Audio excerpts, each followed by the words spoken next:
Faith is the bird that feels the light and sings when the dawn is still dark. The highest education is that which does not merely give us information, but that makes our life in harmony with all existence. If I can't make it through one door, I will go through another door, or I will make a door. Something terrific will come, no matter how dark the present is. I slept and dreamed that life was a joy. I awoke and saw that life was service. I acted and behold, service was a joy. Today, May 7th, is celebrated as the birth anniversary of India's first Nobel laureate and one of the world's most prolific poets, Rabindranath Tagore. Hearty welcome. On behalf of the Department of English, Srimati P.N. Doshi Women's College, Ghatkopar, Mumbai, I extend my hearty welcome to all of you to this national level webinar on Rabindranath Tagore and his timeless poems. Today's program is our humble homage to the legend on this birth anniversary. I welcome Dr. Asha Menon, Madam, the principal of our college. I also welcome Dr. Manju Prabha, Madam, the Vice Principal of Faculty of Commerce and also the Head of the Department of English from our college. I welcome our today's guest speaker, Dr. Radhika Mukherjee. And I also welcome all the students, teachers, and other participants. Tagore's wide range of knowledge and profound understanding of life mesmerized everyone. The incredibly gifted world poet emerged as phenomenal symbol of humanity with spirituality and left an indelible mark in the literary canon. So today, let's begin our program with the national anthem followed by university song.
Thank you, everybody.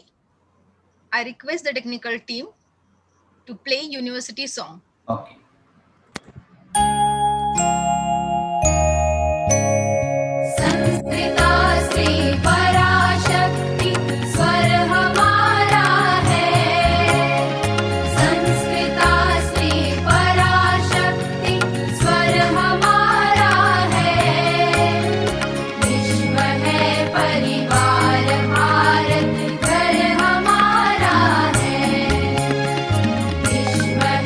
परिवार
you very much.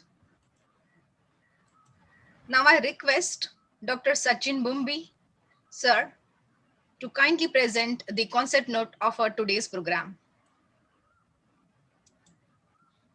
Thank you, Savita madam. I hope I am audible there. Yes, sir, you are. Okay, thank you. At the outset, I welcome all the dignitaries and participants to the unique endeavor of the Department of English, convened to pay tribute to the dawn of Indian literary renaissance, the great poet, philosopher, and the visionary of the 20th century, Gurudev Rabindranath Tagore. When I was pondering over his philosophy and his literature, his thoughts, I realized that, unlike Shakespeare, Tagore doesn't need any formal introduction. In fact, I would rather say that Tagore is not just a name, it's a legend. It's a phenomenon. And despite the scholarly efforts put in during last couple of years, it needs to be reinvestigated, rediscovered in terms of spiritual intensity, philosophical complexity, and socio-historical, politico-cultural diversity as well. Tagore is known for many reasons, but one of the prominent reasons of his is his philosophy of humanism and nationalism.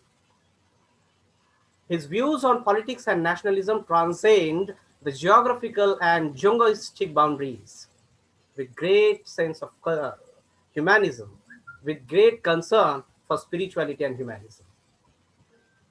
He was always liberal and rebelled against the social dogmatism.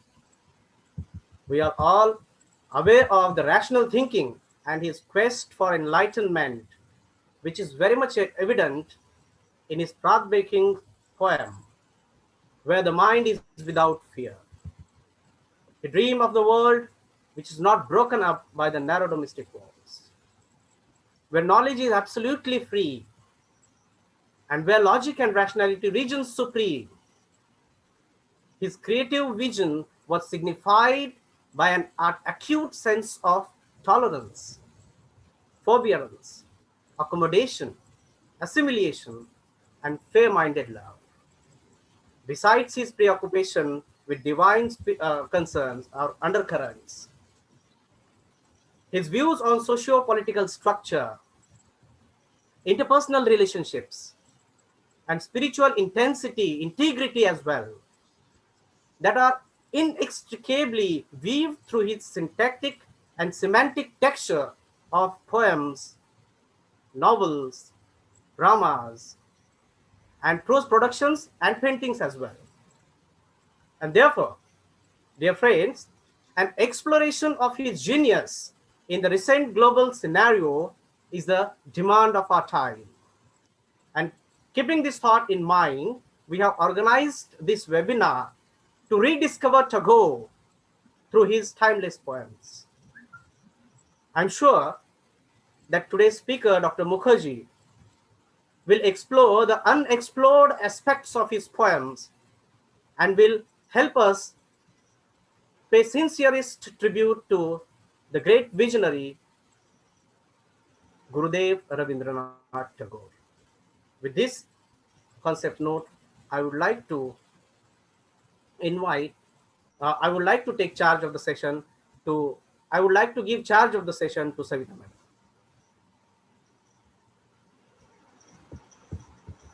Thank you, sir.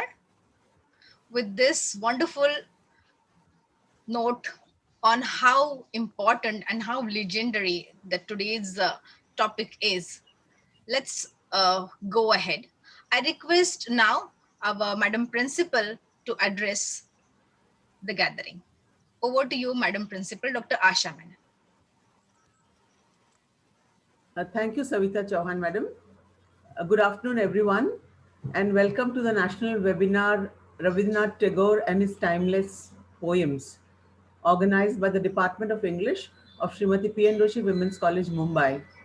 Many participants are not aware of our college, so let me take the pleasure of introducing our institution, which is 61 years old. We have been recognized as one of the top performing institutes in the country by NAC in 2017. The vision of our institution is to educate, enlighten, and empower girls.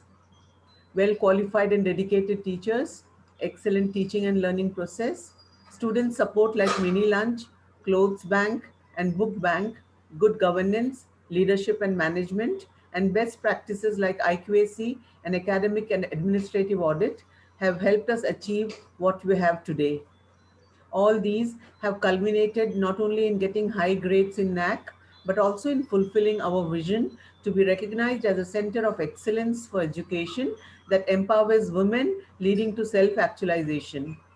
Coming back to today's webinar on Rabindranath Tagore and his timeless poems, I feel Tagore's literary work continues to resonate his creative charm and is still so relevant to all of us. He has inspired generations of people through his writings, poetry, and thoughts. Tagore was much ahead of his time, and his works were loved not only in India but across the world. As you all know, much of his acclaimed work, Gitanjali, won him the prestigious Nobel Prize in Literature in 1913.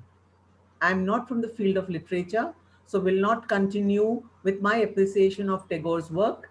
I'm eagerly waiting to hear from the resource person, Dr. Radhika Mukherjee, about her viewpoint on the poems of Rabindranath Tagore. Today's webinar has more than 300 participants from 6 states of our country. I congratulate the Department of English for organizing a webinar of such an interesting topic, and coincidentally today is Gurudev Rabindranath Tagore's birth anniversary too. I wish the webinar the very best. Thank you. Over to Mrs. Savita Chauhan for further proceedings. Thank you all once again. Thank you so much, dear Madam Principal. Moving ahead, I would like to request our respected Madam Dr. Manju Prabha to have a word with the gathering. Over to you, Dr. Manju Prabha. Thank you, Savita madam. Am I audible? Yes, ma'am. Good evening, Radhika Mukherjee, Dr. Asha Menon, my dear colleagues, the most valuable participants.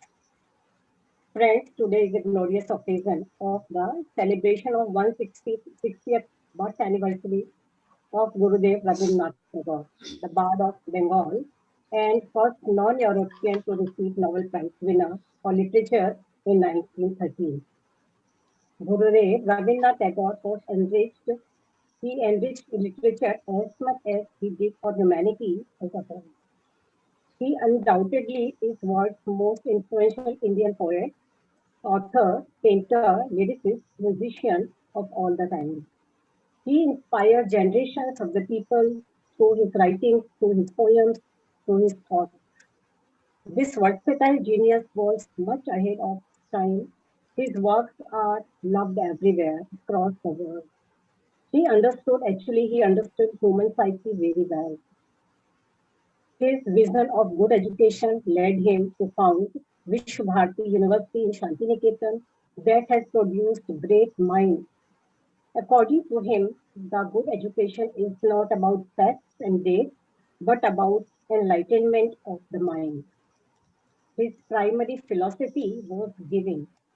He gave a lot to this world in terms of philanthropy, his educational institute, and of course his writings, his great poems, one that still we cherish. He always said that the one who plants trees, knowing that he will never sit in their shade, has at least started to understand the meaning of the life. Today, we cherish the Tagore legacy fondly, though through his timeless poems that continue to resonate his creative charm, and that is still relevant in 21st century. For today's celebration, our Madam Principal, Dr. Asha Menon, is present with us. I appreciate Madam for her wholehearted logistic support and her ever approachable attitude and her cordial guidance for the execution of all programs. I definitely would like to appreciate the dedicated and untiring collaborative hard work of each member of the Department of English, especially the contribution of extremely enthusiastic Mrs. Savita Chavan for her efficient planning and making this program highly enriching and enlivening for the participants. Everybody is doing work since many days. I congratulate the entire team for their successful coordination of the program. I wish all the best for the excellence and grand success of the program. Now, nothing is more exciting than enjoying timeless poems by Guru Kavi Rabindranath Tagore with Dr. Radhika Mukherjee. Thank you once again for giving me opportunity to share my thoughts. All of you, stay safe, stay healthy. Thank you. Thank you very much, Dr. Manju Prabha Madam. Now, yes, we all are excited to listen to our today's guest speaker, Dr. Radhika Mukherjee. But before listening to her, let's know something important about her. With this, I would like to request one of my colleagues, Mrs. Vageshwari Gore Madam, to introduce our today's speaker, Dr. Radhika Mukherjee. Over to you, Madam Vageshwari. Good evening, friends. Am I audible? Yes, ma'am. It gives me immense pleasure to introduce today's speaker, Dr. Lieutenant Radhika Mukherjee. Dr. Radhika is an assistant professor in the Department of English at Satish Pradhan Jnanasadhana College, Thane. She is also a postgraduate teacher for MA at the Department of English, University of Mumbai. She is an associate NCC officer commissioned with lieutenant rank at NCC Officers Training Academy, Gwalior, Madhya Pradesh in 2009. Dr. Radhika has a doctoral degree in African American literature from the University of Mumbai. She is a poet and writes on various themes such as love, God, women, friendship, life, happiness, etc. She has authored 2 books, Melodies of Heart, a collection of poems, and second book titled Glittering Pearls. She has presented multiple research papers at state, national, and international seminars. She has published many research papers and poems in international journals, books, and anthologies. She is currently on the editorial board for 3 international journals. Furthermore, she is actively involved in women empowerment and social services towards the society. That's Radhika ma'am. Welcome, ma'am. Thank you. We all are eager to listen to you. Thank you. Thank you very much, Vageshwari Madam, for such a beautiful introduction of our today's speaker. We have also begun our session with the national anthem, which was sung by she herself, Dr. Radhika Mukherjee. That was the best befitting homage to our today's legendary personnel. So I request with this to Madam Radhika Mukherjee to proceed with her session. Over to you, ma'am. Thank you.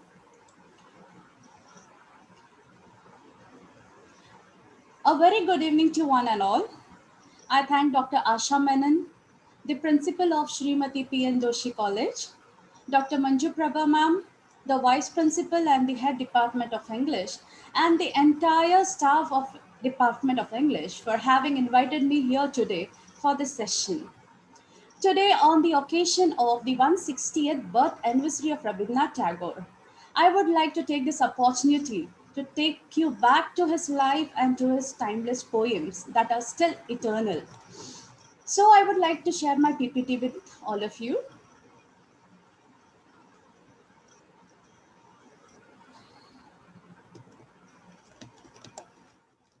Yes, the topic for the session is Rabindranath Tagore and his timeless poems. I have picked up 6 beautiful poems of Tagore for analysis, and I'm pretty sure you all will love reading them too. We'll come to the next slide. This slide is a pictorial representation of Tagore as a child, as an adult, and as a senior citizen. I deliberately put this slide because Tagore started writing at a very young age, and it's unbelievable age. That is, he started at the age of 8. He wrote his poems, and thereafter he published his book when he was just 16. Well, we'll come to the next slide. This slide adds more to the rare pictures that I want each one of you to have a look at. Let us now come to the next slide. This is a short biography of Rabindranath Tagore. Rabindranath Tagore, in Bengali, he was renowned as Rabindranath Thakur. Okay, the pronunciation goes that way.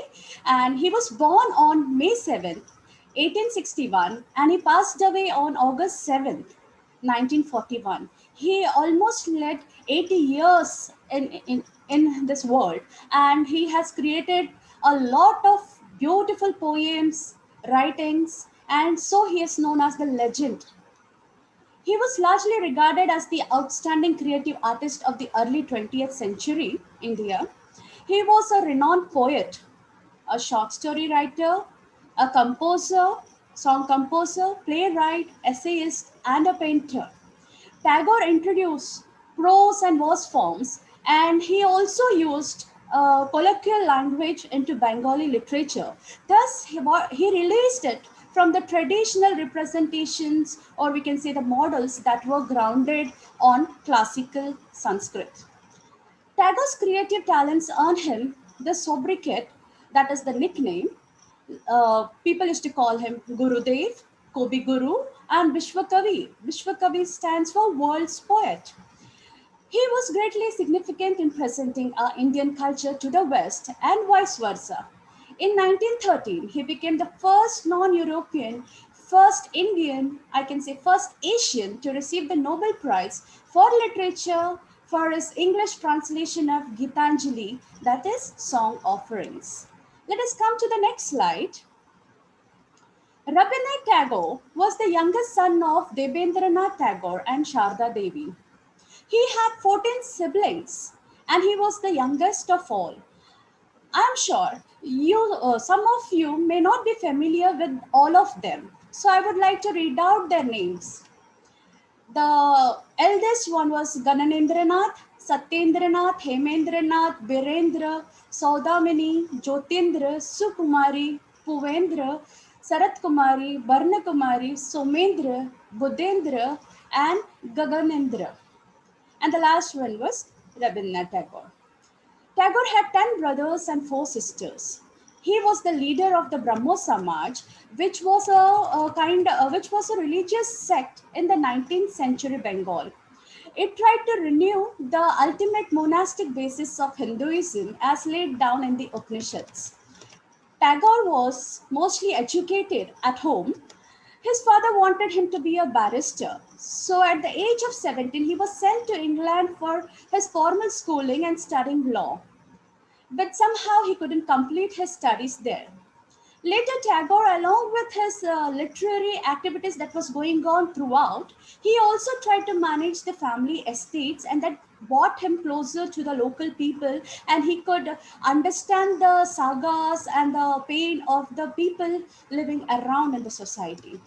In 1883, Tagore married Mrinalini Devi, who was just 9 years old, and he was 22. This is the tradition that the girls used to be quite young and they used to marry off at the very early age. They had 5 children, namely Madhuralata, Ratindranath, Renuka, Meera, and Shamendranath.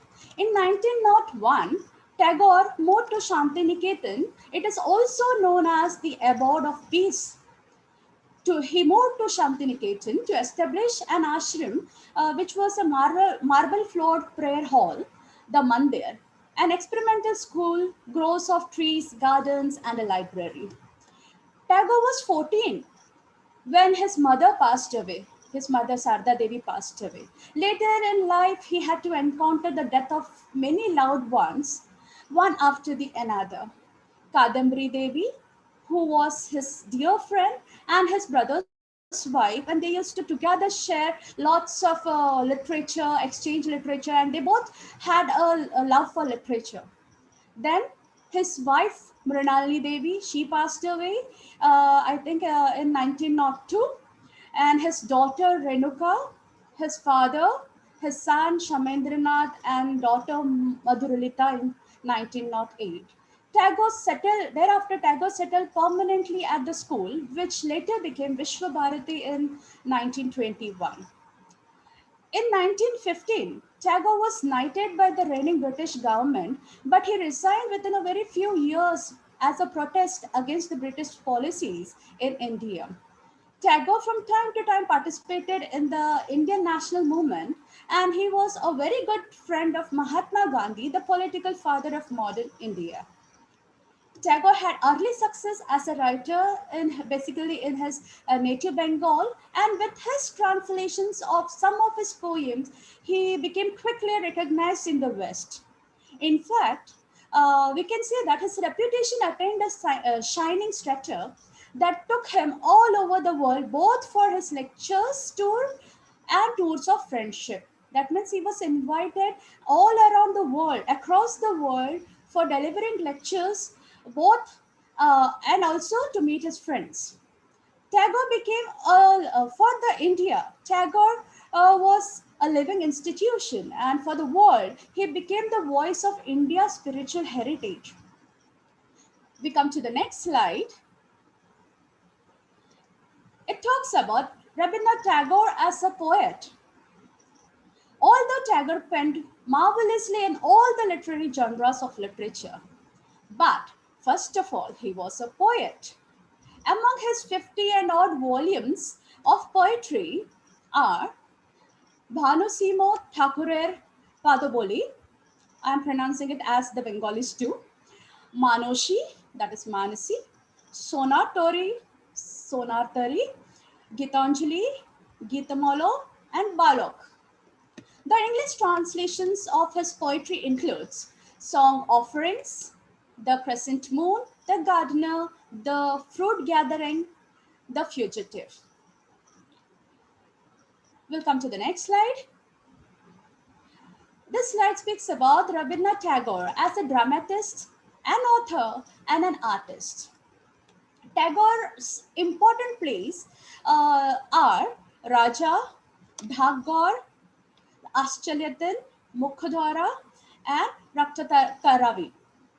He is also the author of several volumes of short stories and a number of novels, among them Gora, which is also known as Whitey or Fair-Faced, Ghore Bhaire, that is The Home and the World, then Jogajog, it is known as Yoga Yog, Cross Currents.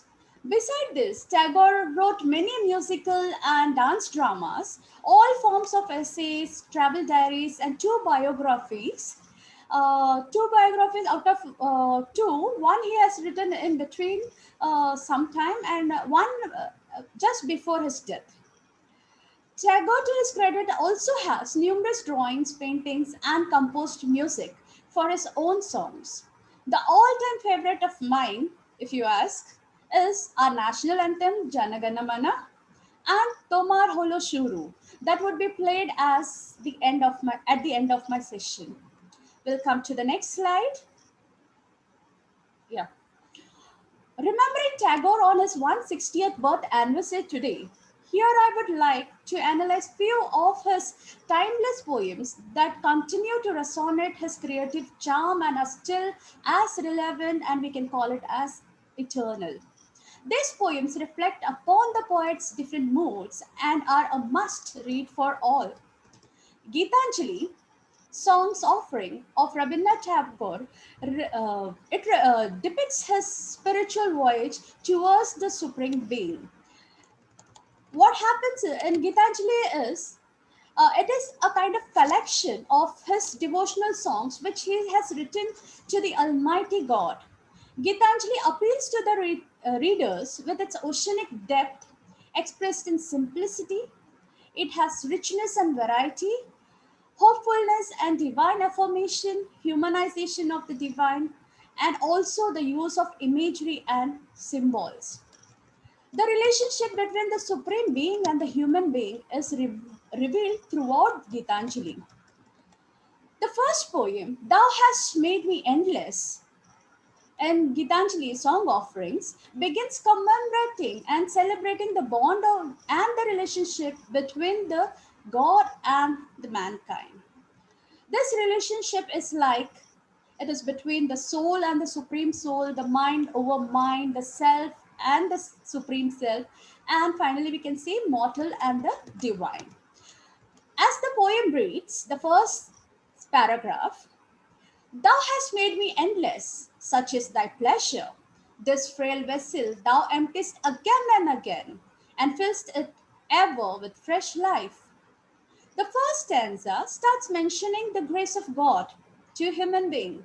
Man is made endless with the pleasure from God. Tagore considers human body as a frail vessel, frail in the sense a fragile, a tender vessel, and God occasionally repairs its damages and fills up it with a fresh life. The second paragraph, as it reads, the little float of a reed, thou hast carried over hills and dales, and hast breathed through it melodies eternally new. Here, the poet says, God is a great flute player. He is a musician, and the poet is considered to be a flute. The breath played, see, as we play the flute, naturally we have the breath in the flute. So, and then only the music comes out. The breath played through the flute comes as a melody, and it is eternally new and it lasts forever. Tagore might have considered the poet as a flute and the poem that comes out from his mouth as an eternal melody which is new forever. When we go to the third stanza, it says, At the immortal touch of the hands, my little heart loses its limits in joy and gives birth to the utterance ineffable. Here, the poet reaches an unspeakable about the characteristic of the Almighty God. Every touch from the God touches the poet's heart. This fills his heart with happiness, joy, and cheerfulness, and it makes him in a state of extreme pleasure to be expressed. The last stanza, as it reads, Thy infinite gifts come to me only on this very small hands of mine. Ages pass, and still thou pourest, and still there is room to fill. Tagore says, God's infinite gifts come to him only through his very little hands. Further, he says, I will be the same person even when the ages pass. The poet says he has a special room in his heart, which is a room to store all the blessings that comes from God. God continues to pour his blessings to all the rooms of his heart, but still there is a room to fill. And at the end, I feel Tagore says, God is omnipresent and omnipotent. Omnipotent stands for almighty and omnipresent stands for universal. God is everywhere. We'll come to the next slide. Rabindranath Tagore's writing is highly imagistic, deeply religious, and imbibed with his love of nature and for his homeland. His poem, as Sachin sir has read out this poem just a few minutes ago, where the mind is without fear, included in the volume called Naivedya, later published in English in Gitanjali, I think unit number 35, is a prayer to a universal father figure. Father figure is God, to elevate his countrymen into a free land. The first stanza of the poem, a part of which is the title itself, holds a very significant meaning. Sorry. Where the mind is without fear and the head is held high. Fear in this line mentions to the fear that is instilled in the minds of Indians and also portrays the miserable conditions of the people which was there during the British rule. We can't even imagine because we have not seen. Most of us are born after independence, but it was a very ruthless condition, miserable condition our people were staying. The poet envisions India as a country where the people's mind are free from the fear and they live a dignified life. He also desires to convey to the people that freedom can be achieved only when our mind is fearless and our head is held high with reverence and pride. It stands for receiving respect. In the line where knowledge is free, the poet says that gaining independence would also offer them the freedom to acquire the knowledge and be independent, which was once upon a time constrained or restricted during the British Raj. The next lines, where the world has not been broken into fragments by narrow domestic walls. Here, the poet speaks about the various evils that sneaked into the society at that time. The Britishers, as we have read in history, they used divide and rule policy by creating rivalries among the different sections of the society and narrow domestic walls. It refers to the walls of religion, race, caste, and creed created by the people, and it's still continued. It may also refer to the various superstitious beliefs that prevailed during that time. Where words come out from the depth of truth, this line implies that the poet envisioned his countrymen to live their lives with honesty and utmost truth. They should be able to speak the truth. Where tireless striving stretches its arms towards perfection, the poet here uses personification for tireless striving. The poet says one's goal should be to attain perfection, that is, to be an ideal country, and all those years of struggles would finally reach its goal of attaining freedom and perfection. The next lines, where the clear stream of reason has not lost its way into the dreary desert's sand of dead habit. The poet uses for reason and the poet uses metaphor for reason and habit. He refers to reason as a clear stream and it is pure and not contaminated. Here he is speaking about the thoughts of the people, which he says should be clear, noble, honest, and free from all kind of corruption. Dreary desert and sand of dead habit also refers to the evils in the society, which includes superstitious practices that naturally lack logic and reason. Where the mind is led forward by thee into ever widening thought and action, into that heaven of freedom, my father, let my country awake. In these last three lines, the poet prays to the Almighty God for his grace, for his guidance, and for his support to attain independence from the Britishers. The poet wishes his countrymen to be led forward by their noble thoughts and actions. He also refers to freedom as a heavenly place and addresses God as Father, asking him to awaken his people from the sleep and help them to reach that glorious place, and it is independence. We'll come to the next slide. Time is endless. This poem has been taken from Unit 82 of Gitanjali, which is about the endless time. Rabindranath Tagore in this poem speaks about the nature of time. We mortal beings like you and me, we believe that time has certain limitations, and we usually feel that we need time, a lot of time, to accomplish the things before our time comes to an end. That means before our death, let us finish up all the things, we'll take up all the policies, we'll build a house so that our future of our children will be secure. So we always try to run behind the time, and we also know that time is insufficient for us and we have to do many things at a time. The poet presents the idea that the time is endless and is in the hands of God, who himself is a creator, and he is the beginning and he is the end. When we go into the analysis of the poem, the first two lines, as it reads, Time is endless in thy hand. My lord, there is none to count thy minutes. The poem begins with the poet addressing to the Almighty God, saying that time is endless in his hand because he is the creator of time. There is no one who can count God's minutes as the life of mortals comes to an end. But time doesn't. The poet says that for God, time is infinite. It has no beginning, no end, because the God is the Alpha and the Omega. That is, He Himself is the beginning and He Himself is the end. Days and nights pass, and ages bloom and fade like flowers. Thou knowest how to wait, thy centuries follow each other, perfecting a small wild flower.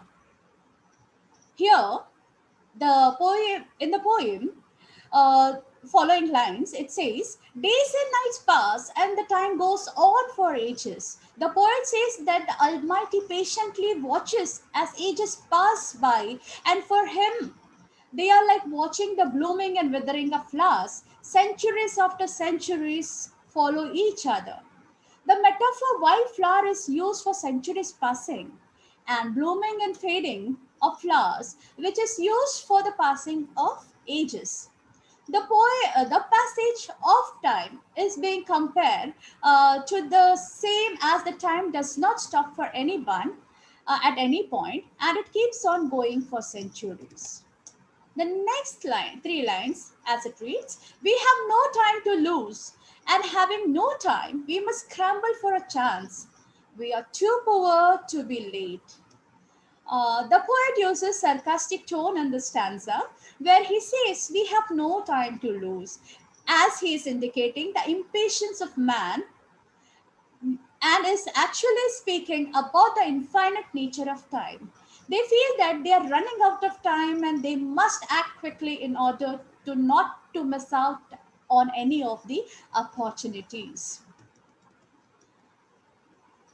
The next lines, and thus it is the time goes by while I give it to every querulous man who claims it, and thine altar is empty of all offerings to the last.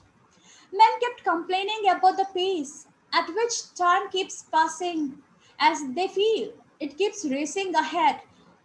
The poet talks about the impatient nature of men. They usually rush through things and forget to value each moment. Time is divine, and for God it is infinite. At the end of the day, I hasten in fear, lest thy gate be shut. But I find that yet there is time. In the last stanza of the poem, the poet talks about the end of one's life when they feel that their time has come to an end. It is only at that time of death does one realize that even though they may cease to exist, time goes on for ages and cannot be stopped or held on to. The last line, but I find that yet there is time. The last line of the poem leaves the reader with a sense of uncertainty, unpredictability, I can say, as the poet might hit on the metaphysical aspects of reincarnation, which we can also call as life after death. He might also mean that at the end of our lives, we find the gates of the heaven wide open and we realize that time is divine in nature and will continue to go on. We'll come to the next slide, freedom. Freedom is a very beautiful and one of the distinguished poem written by Tagore. The poem is about his motherland, India, which was written during the period when India was colonized under the British rule. India was fighting, it's one of the greatest freedom struggle during that time. The poem is also depicting the brutality borne by the country and it's trying to envision its past and future. As we analyze the poem, freedom from the fear is the freedom I claim for you, my motherland. Freedom from the burden of the ages, bending your head, breaking your back, blinding your eyes to the beckoning call of the future. Tagore himself was a freedom fighter, and he strongly desired for the complete freedom of his nation. For him, the real freedom is the freedom from the fear. The poet is wishing that his countrymen should be free from the fear of oppression by its colonized rulers, that is the Britishers. He says his motherland is in slavery under the British rule for ages. The poet personifies India as a weak lady, a burden that has bent her head, broken her back, blinded her eyes, and now she is so weak that she can't even realize the signaling or beckoning call of the future. The poet is sad that the people of India has lost their hope in a better future. They gave up in a way.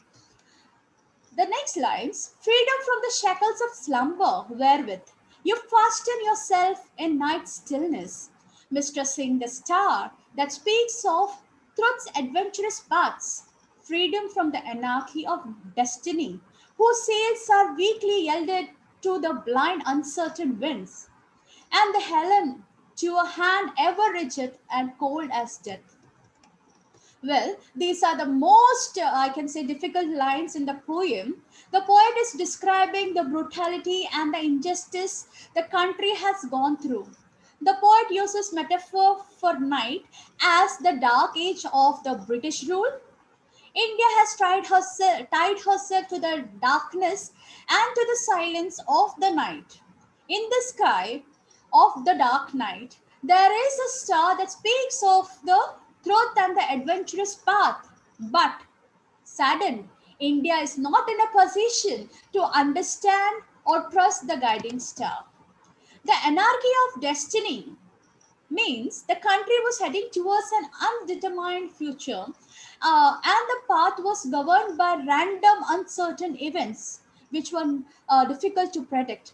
The people believed in destiny and they also believed in the blind faith, that is superstition. The poet uses metaphor for India as a sailboat. He says India is like a sailboat or a ship that is surrendering to the winds. Winds is Britishers, colonizers. And the captain of the ship is like a dead man. His his hands are frozen and rigid. Therefore, the poet says, India, you need to free yourself from the anarchy of destiny. The last five lines, as it reads, freedom from the insult of dwelling in a puppet's world, where movements are started through brainless wires, repeated through mindless habits, where figures wait with patience and obedience for the master of show to be stirred into a mimicry of life. These are the most golden lines in the poem. The poet uses metaphor for puppet's world as foolish life of obeying the Britishers. He says he wants his countrymen to be free from being controlled like a puppeteer controls the puppets. The rules and regulations laid down by the British system who were unjust, which has been followed without raising any queries, without raising any questions. So the poet feels like every action of India at that time was brainless and mindless. The life they were living is just the mimicry of life, which is fake as it is controlled by others.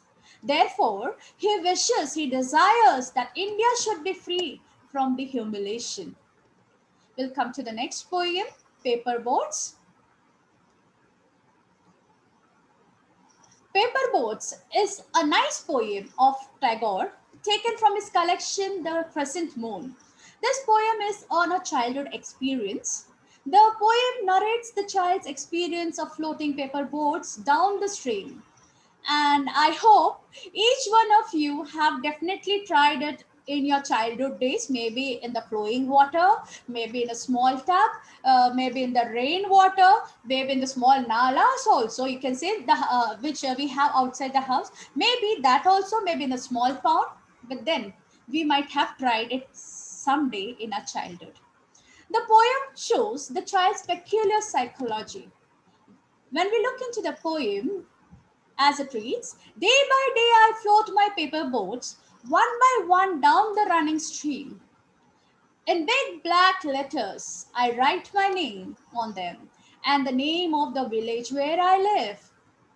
The child in this poem loves the world of playfulness and fun. Day by day, he prepares his paper boat and he floats it down this running stream. He sends them with an intention that one day it will reach to some distant land and somebody would read it. Out of curiosity, in bold letters, he writes his name and addresses on name and address on those boards. The next lines: I hope that someone in some strange land will find them and know who I am. He fondly hopes that, because he has written the name and address, and he anticipates that, it will reach to some distant land and somebody will pick up the boat. They'll come to know whose boat it is, and because he has written the name and address and from where the boat has come. So in a way, people are going to recognize him. And Lord, my little boat will surely flower from a garden. The child has always a deep sense of love. He wishes to present the unknown friend, whoever gets his boat, he wants to present them with valuable gifts. So he loads his boat with shuli flower. The shuli flower is known as parijat flowers. Parijat in English is also known as jasmine, which has yellow color tender stems. Okay, that he plucks from his garden. The next lines: and hope that these blooms of the dawn will be carried safely to the land in the night. When the child looks up, he sees the white clouds sailing in the sky. See the little clouds setting their white blubbering sails. He hopes that, the child hopes that the boats will carry the flowers safely to the distant land in the night. He imagines that he has a friend in the sky. As the child launches his paper boats, he also looks up in the sky and he is surprised to see the clouds floating in the sky. The clouds appear to him like the white sails of a boat, blubbering, that is, expanded in the wind. Further, I know not what playmate of mine in the sky sends them down in the air to race with my boats. Now the child wonders, who might be the friend in the sky who is sending the clouds floating through the sky to race with my boats? In a way, he's happy also. The child imagines that the clouds floating in the sky and his boats floating in the stream, both are running a race. When night comes, I bury my face in my arms and dream that my paper boats float on and on under the midnight stars. The fairies of sleep are sailing in them, and the landing ends their baskets full of dreams. The concluding stanza says, at the night the child sees dreams in his sleep. He dreams about his paper boats, and he's happy to know that angels are sailing in his boat after loading them with the basket full of dreams. Thus, the poem shows Tagore's keen insight into the child's mind. So this also shows his uniqueness. Tagore not only wrote for the adults, not only for the children, but for all age group people. We'll come to the next slide.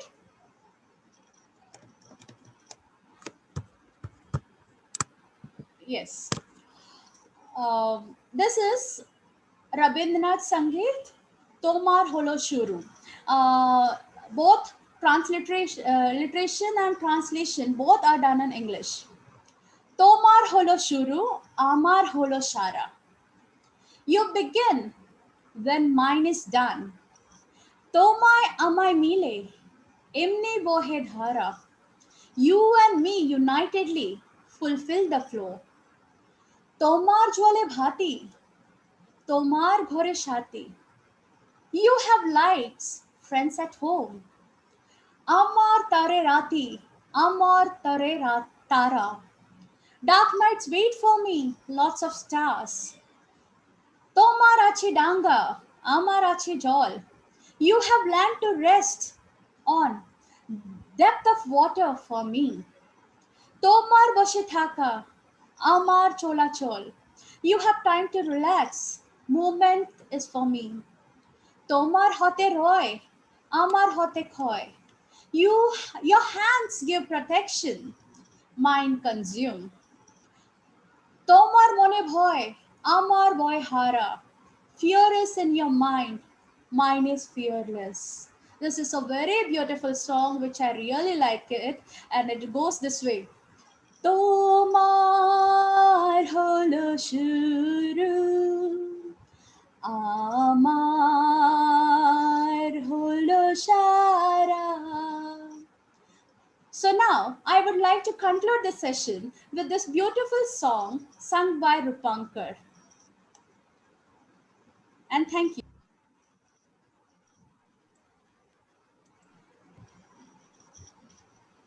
Thank you so much, our technical team. We are really enjoying what not, but the love for freedom, songs, music, spirituality, freedom, positivity, and hopefulness.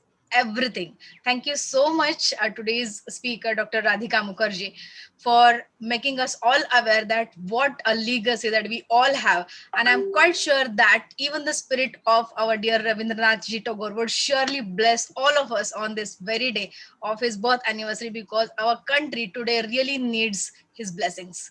So moving ahead, I would request my colleague, Dr. Shivaji Methe sir, to proceed with the question answer session for the day.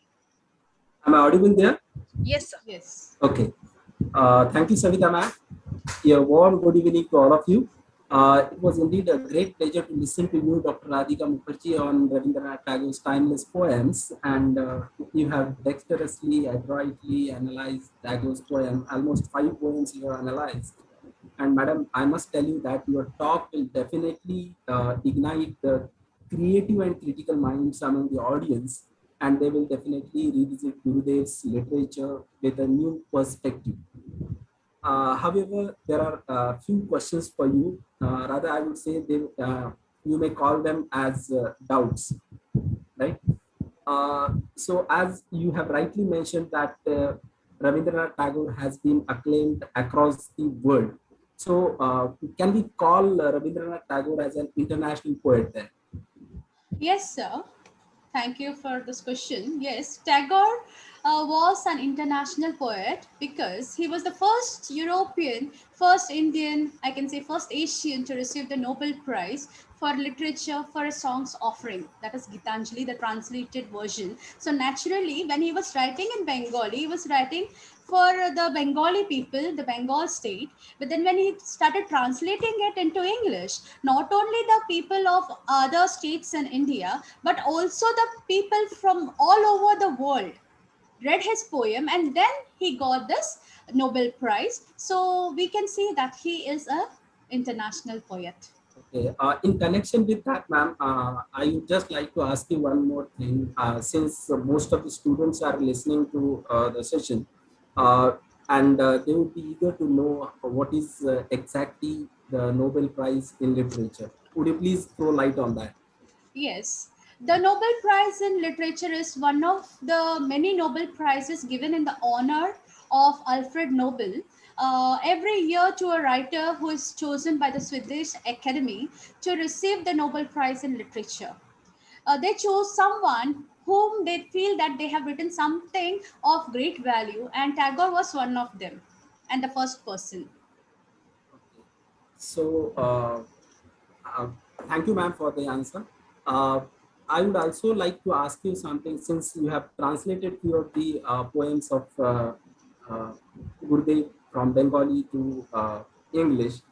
And all of us know that our national anthem is also written by Gurudev. Can you Yes, sir. translate that national I anthem into English and recite that for the students and the participants of the national webinar? Sure, why not? Say actually, I wanted to incorporate the translation of Janagana Mana, which was translated by Tagore himself when he visited the Basin Theosophical College in Mandapalli, Andhra Pradesh in 1919. That was on 20th of February.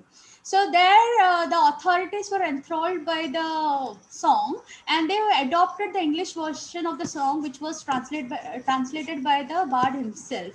And I wanted to incorporate it in this session, but like as the time constraint is there, and like if we keep on adding, and it will be like listeners also should be able to like wait for such a long hour. So I thought this question might come up, so I was ready with it. The English version by Tagore is, the title he has given is The Morning Song of India. It goes, "Thou art the ruler of the minds of all people, dispenser of India's destiny. Thy name roses the hearts of Punjab, Sindhu, Gujarat and Maratha, of the Dravida and Orissa and Bengal. It echoes in the hills of Vindhya and Himalayas, mingles in the music of Ganga and Yamuna, and is chanted by the waves of the Indian Sea. They pray for thy blessings and sing thy praise. The saving of all people waits in thy hand, thou dispenser of India's destiny. Victory, victory, victory to thee." Thank you so much, madam. Thank you for this question and answer session. Thank you for giving wonderful answers. And definitely, there are a lot of appreciations. There are very good words in the YouTube channel. And we don't have any question after this. Over to you, Savita ma'am, for further proceeding. Yes, sir. Thank you very much, Dr. Shivaji Mehte and Dr. Radhika madam, for a very good session. We could also get much more information regarding Ravindranath ji through this. Then I would just like to have an announcement about the certificates. Participants who will be giving us the feedback, the link would be shared in the chat box and also in the group with which you have already connected with us. So please fill that feedback and you will be receiving your participants' certificates. With this, I would like to request my colleague, Dr. Vinod Jalte, sir, to offer his formal vote of thanks. Over to you, Dr. Vinod, sir. Yeah, thank you, Savita ma'am. Am I audible? Yes, sir. Okay.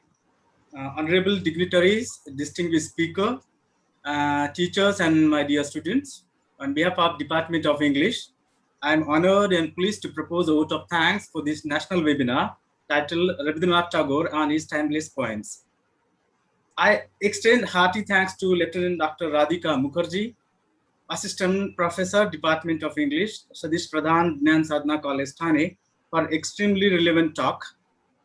Madam has focused on the life of Rabindranath Tagore, Tagore as a poet, dramatist, and artist. Through the selected poems of Tagore, Madam highlighted the universal appeal in his poems, poetic sensibility and relevance, and apart from that, a spirit of absolute humility, liberation and free environment, endlessness of time, desire for complete freedom, childhood experiences, and also enlightened us through her through the translations she has done. Thank you, Dr. Radhika ma'am. I take this opportunity to express my deep regards and gratitude to the management of our college, Managing Trustee Mrs. Minaben Khetani, Director Dr. S. Kumudavali for always encouraging us to organize such events. I take this opportunity I would especially thank our principal, Dr. Asha Menon, for her unfaltering support and confidence in us. I would extend hearty thanks to Mr. Bhanudas Satam for all the technical support and helping us to broadcast our webinar. Last but not the least, I express my deep sense of appreciation and thanks to all the enthusiast participants who choose to be live with us and attend the webinar and make it successful. I end this with the lines from selected from Gitanjali.